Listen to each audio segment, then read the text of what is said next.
Hello guys, welcome back again. तो guys आज हमारा लेक्चर होने वाला है 9 हमारे target series CSIR net exam में हमारा 9th लेक्चर है जो इकोलॉजी का टॉपिक है। Top down control versus bottom control क्या होता है। ठीक है, तो ये इकोलॉजी का बेसिक टॉपिक है और मैंने कई सारे टॉपिक्स ऑलरेडी डिस्कस किए हैं और आपको इसमें थोड़ा सा आइडिया होना चाहिए कि फूड वेव क्या होती है और फूड चेन क्या होती है। तो हमने अभी तक देखा है, हमने कई सारे बायोजियोकेमिकल साइकिल देखे हैं। ठीक है, तो उन साइकिल्स के द्वारा आपको पता चला कि किस तरह से एनर्जी है आपके फूड चेन या फिर फूड वेव में ट्रांसफ़र होती है, या फिर आपके न्यूट्रिएंट हैं वो किस तरह से एक पोषण स्तर से दूसरे पोषण स्तर में पहुंचते हैं। लेकिन अब हम यहाँ पे देखेंगे कि बायोमास जो होता है, आपके जैव भार होता है, उसका एक्यूमुलेशन हर ट्रॉपिक स्तर पे किस तरह से किया जाता है। ठीक है, तो हम यहाँ पे डायग्राम से भी देखेंगे, कुछ हम थोड़ा सा बेसिक देख लेते हैं पहले, थ्योरेटिकल। ठीक है, जो आपके एग्जाम में पूछा जाता है, जो यहाँ पे आपको ध्यान रखना जरूरी है। इसलिए तो यहाँ पे अगर आप बात की जाए कि ये इसकी ज़रूरत क्यों पड़ी आपको, तो इससे हम पता कर सकते हैं कि जो आपका बायोमास का जो पार्शनिंग हो रही है, इसका जो वितरण हो रहा है हर पोषण स्तर पे, वो किस तरह से किया जाता है, किस प्रारूप में किया जाएगा, और कौन कौन से ऐसे फैक्टर होंगे जो डिसाइड करेंगे कि किस पोषण स्तर पे कितना मटेरियल या फिर जैव भार आपका होना जरूरी है। ओके, तो partitioning of biomass between trophic level. अब मैंने बताया था ट्रॉफिक लेवल अगर आपको नहीं आता है तो आपका नेट की प्रिपरेशन करना बेकार है। तो एक बार आपको बहुत ही बेसिक नॉलेज की ज़रूरत पड़ेगी, तो इसलिए आप ट्रॉफिक लेवल पढ़ के आएँ।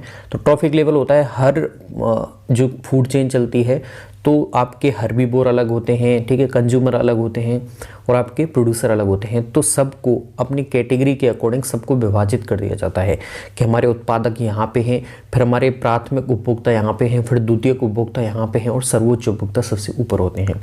तो ये पोषण स्तर आपको पता होना चाहिए। अब यहाँ पे हम जो कंट्रोल होगा बायोमास का एक फूड चेन या फूड वेव में, दो तरह से किया जाएगा। एक तो किया जाएगा बॉटम अप कंट्रोल, यानी बॉटम से अप, यानी कि नीचे से खाद्य श्रृंखला के सबसे निचले स्तर से ऊपर तक। यानी निचले स्तर पर कौन आता है खाद्य श्रृंखला में? उत्पादक आते हैं, आपके प्लांट आते हैं, और सबसे ऊपर आता है आपका कंज्यूमर, सर्वोच्च उपभोक्ता। ठीक है, जिसमें आपके ह्यूमंस आ जाते हैं। अगर फॉरेस्ट की बात करें तो वहाँ पे लॉयंस आ जाते हैं। ठीक है, दूसरा है हमारा top down control. Top down यानी कि टॉप से डाउन की ओर। अब टॉप में कौन आते हैं? आपके सर्वोच्च उपभोक्ता आते हैं, तो वो डाउन की तरफ कंट्रोल करके चलेंगे। ठीक है, तो दोनों का बेसिक जो डिफरेंशिएशन है वो यहाँ पे आपको समझ में आना जरूरी है। ठीक है, अब यहाँ पे देखिए मैंने एक छोटा सा डायग्राम बनाया हुआ है, इससे आप समझ सकते हैं कि आपके क्या क्या बॉटम अप होगा और क्या टॉप डाउन कंट्रोल में समझाया जा रहा है। देखिए, सबसे पहले प्रोड्यूसर आएंगे और जो आपके फोटोसिंथेसिस करके खाने का निर्माण करते हैं। तो प्रोड्यूसर सबसे पहले आए खाद्य श्रृंखला में, और सबसे उच्च स्तर पे कौन आते हैं? आपके सर्वोच्च उपभोक्ता। ठीक है, जो सर्वाहारी होते हैं, या तो वो आपके खा सकते हैं, प्लांट्स को भी खा सकते हैं, और या फिर वो खा सकते हैं आपके एनिमल्स को भी। तो वो ओमनिवोर्स होते हैं बेसिकली। ठीक है, ओके। अब सेकंड कंज्यूमर, यहाँ पे हमने 3 पोषण स्तर दिखाए हुए हैं। इससे ऊपर कौन सा हो जाएगा? वो सर्वोच्च उपभोक्ता हो जाएगा। ठीक है, जो खाद्य श्रृंखला में सबसे ऊपर आएगा। ये आपको फूड चेन और फूड वेव में और अच्छे से समझ में आता है। ओके, अब देखिए हमारे एक जो पोषण स्तर है उसमें जैव भार का जो संग्रहण होगा, अगर आप बॉटम अप कंट्रोल पे देखें, ठीक है, तो जो प्लांट हैं अपने अंदर फोटोसिंथेसिस करके भोजन का सिंथेसिस करते हैं।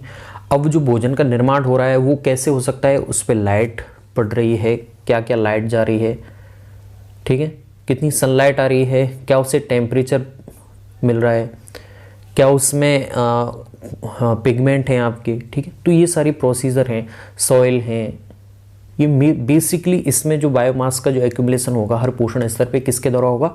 एबायोटिक फैक्टर के द्वारा होगा।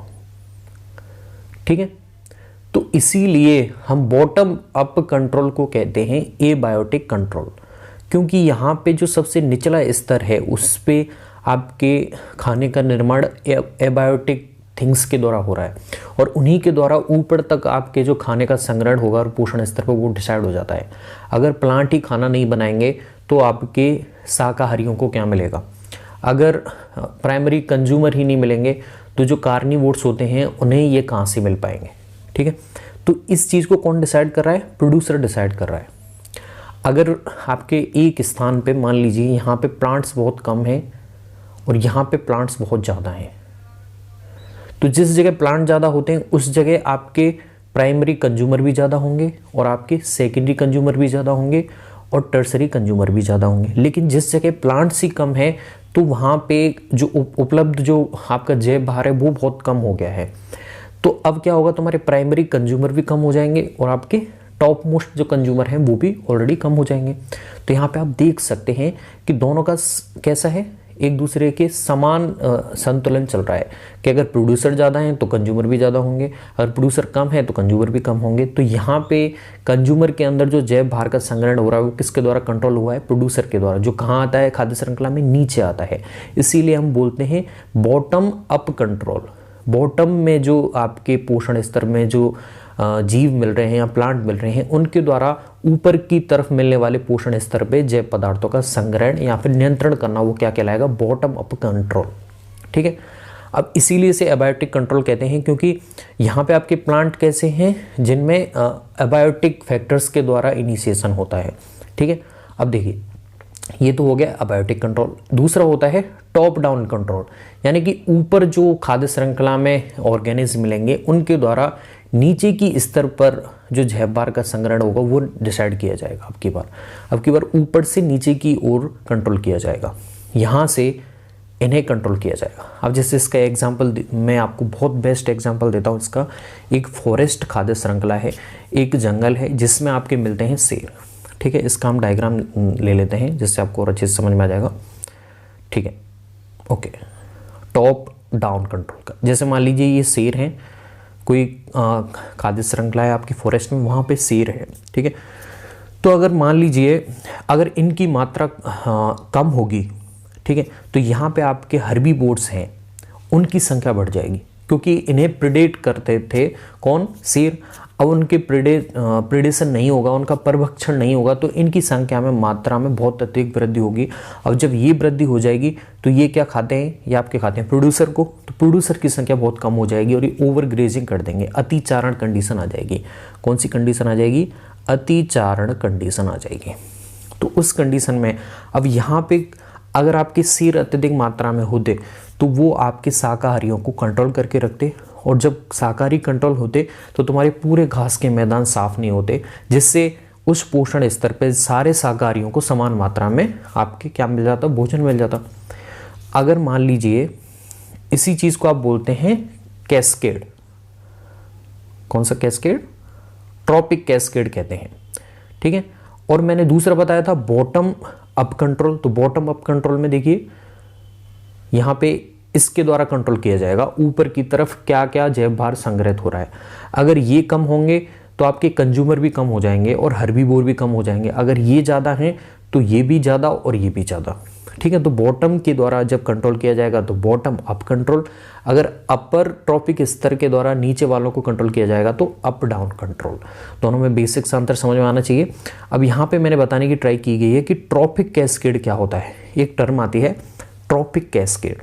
ठीक है। तो ट्रॉपिक कैस्केड होता है कि प्रिडेशन जब हो रहा हो किसी खाद्य श्रृंखला में तो सबसे उच्च सर्वोच्च उपभोक्ताओं को अगर उस खाद्य श्रृंखला से हटा दिया जाएगा तो उस मात्रा में हर्बीवोर्स हैं वो बहुत अधिक मात्रा में हो जाएंगे, और उनकी अत्यधिक मात्रा होने से ओवर ग्रेजिंग होगी, अतिचारण हो जाएगा, जिसकी वजह से आपके प्रथम पोषण स्तर है जो उत्पादक हैं वो बहुत कम हो जाएंगे। अगर ये कम होंगे तो कहीं ना कहीं इनडायरेक्टली या डायरेक्टली रूप से अदर ऑर्गेनिज्म पे इफेक्ट पड़ेगा, और जो आपको इकोसिस्टम में जो कंट्रोल मिलता है फैक्टर्स का, बायोटिक और अबायोटिक का एक दूसरे के साथ जो कंट्रोल मिलता है वो बिगड़ जाएगा यहाँ पे। ठीक है। अब देखिए इसे बोलते हैं आप ट्रॉपिक कैस्केड। ठीक है।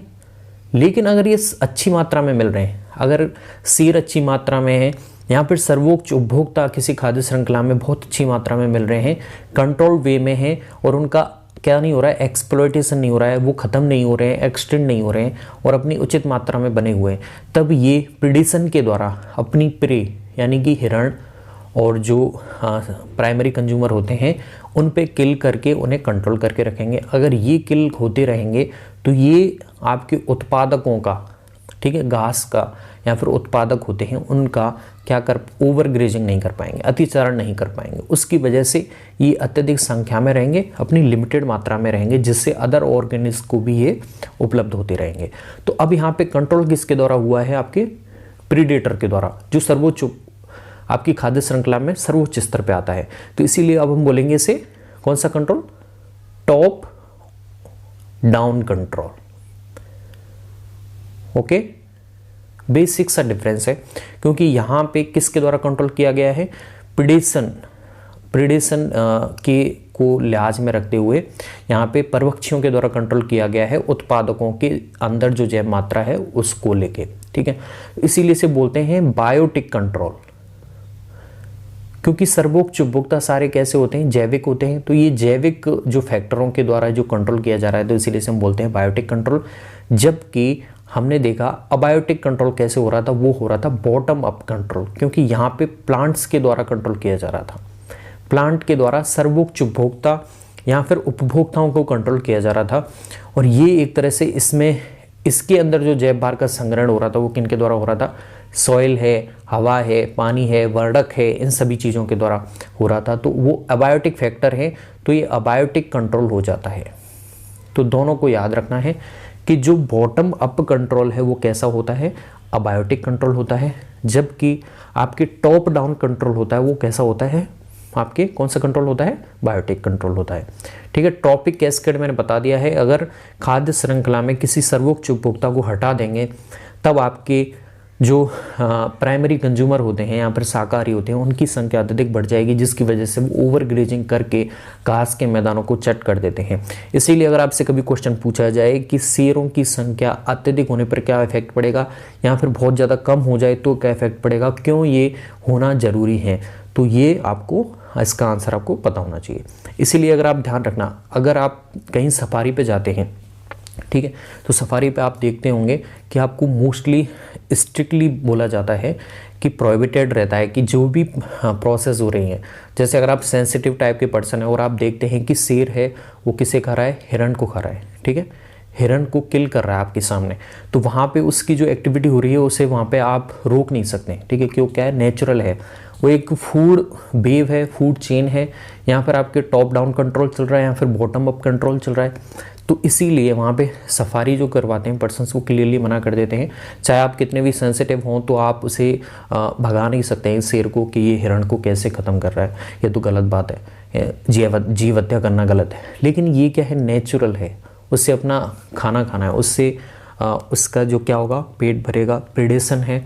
तो इसीलिए ये कहीं ना कहीं हमारे इकोलॉजी के भाग हैं और हमारे खाद्य श्रृंखला, खाद्य या फिर प्लांट या फिर जो कोई सी भी छोटी स्पीसीज हो, वो हमारे जीवन में कहीं ना कहीं एक छोटा सा पार्ट डिपेंड करती है। इसीलिए हमें एथिक्स में पढ़ाया जाता है कि प्लैनेट्स पे हमें दूसरी स्पीसीज को भी समान क्या देना चाहिए, रिस्पेक्ट देना चाहिए, उन्हें भी जीवन का उतना ही हक है जितना हमें है हमारे प्लैनेट पे, ठीक है। तो इकोलॉजी में अगर आपको ये चीज़ नहीं आती हैं तो वो बहुत दिक्कत वाली बात है। ये फूड चेन और फूड वेब का छोटा सा रूप है। लोहेन यहाँ पे क्या है, एक सर्वोच्च उपभोक्ता है, ठीक है। तो यहाँ पे मैंने बता दिया है कि लोहेंस का होना क्यों जरूरी है, ठीक है, ओके।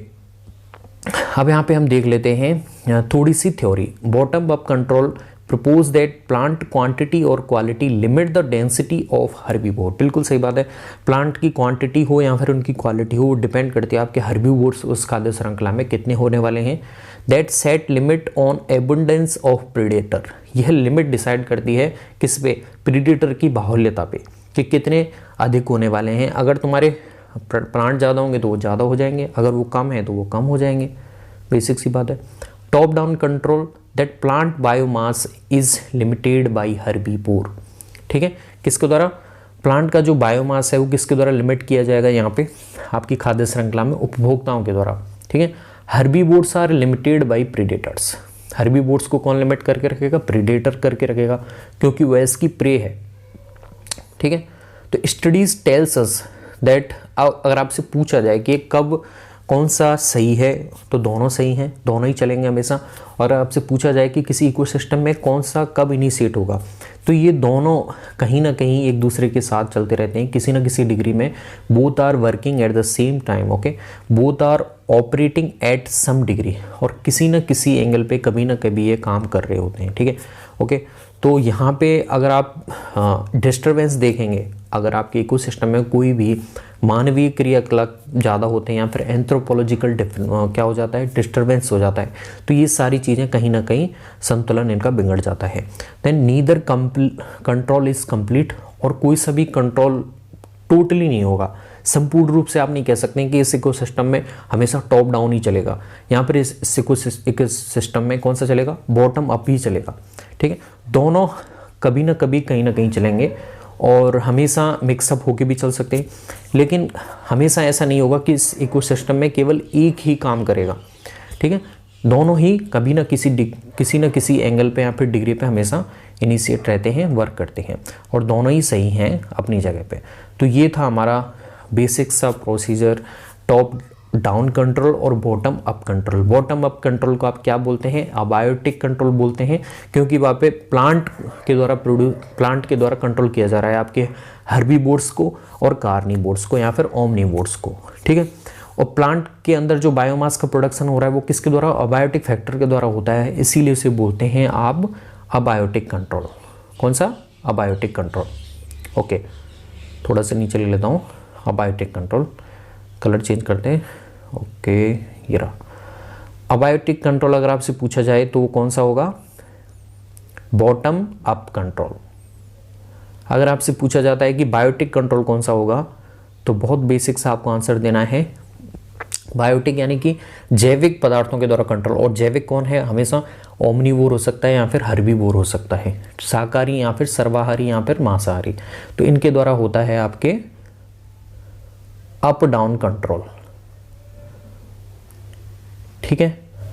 तो ये अबायोटिक में आपके आ जाएगा बॉटम अप कंट्रोल, जबकि बायोटिक में आएगा आपके अप डाउन कंट्रोल। दोनों में कंफ्यूज नहीं होना है आपको ये, ठीक है। तो मैंने बेसिक से दोनों को डिफ्रेंशिएट कर दिया है, समझा दिया। साथ में मैंने बताया था ट्रॉपिक कैस्केड क्या होता है। तो ट्रॉपिक कैस्केड होता है आपकी खाद्य श्रृंखला में सर्वोच्च उपभोक्ता होते हैं जो प्रेडेशन करते हैं, अगर उन्हें हटा देंगे तो कहीं ना कहीं आपके इकोसिस्टम में अतिचारण कर दिया जाएगा हर्बीवोर के द्वारा, और उस कंडीशन में आपके घास के मैदान ख़त्म हो सकते हैं और दूसरे ऑर्गेनिज्म जो प्रोड्यूसर पे डिपेंड होते हैं उनकी संख्या में आपको बहुत गिरावट देखने को मिलेगी।